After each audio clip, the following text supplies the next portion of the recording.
পালা বদলের রাজ্যে ফের ক্যাম্প বদল আরাবুল ইসলামের। তৃণমূল জমানার তাজা নেতা এখন ভালো ছেলে আরাবুল।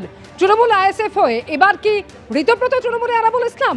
বিধানসভায় তিনি ঋতব্রত বন্দ্যোপাধ্যায়ের সঙ্গে সাক্ষাৎ করলেন এবং শুধু তাই নয়, ভালো ছেলে বলে আরাবুলকে সার্টিফিকেটও দিলেন ঋতব্রত বন্দ্যোপাধ্যায়।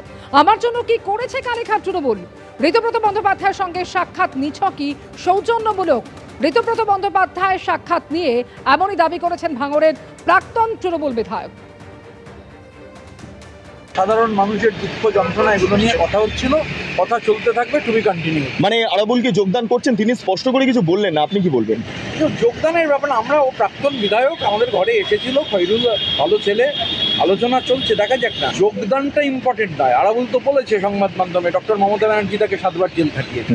আমরা ভাঙড়ের যে পরিস্থিতি, ভাঙড়ের সাধারণ মানুষ তারা শান্তিতে নেই, তারা নানান ধরনের সমস্যার মধ্যে রয়েছে। ভাঙড়ের সাধারণ মানুষকে নিয়ে আলোচনা হয়েছে, আলোচনা চলতে থাকবে, যা হবে বলতে পারি।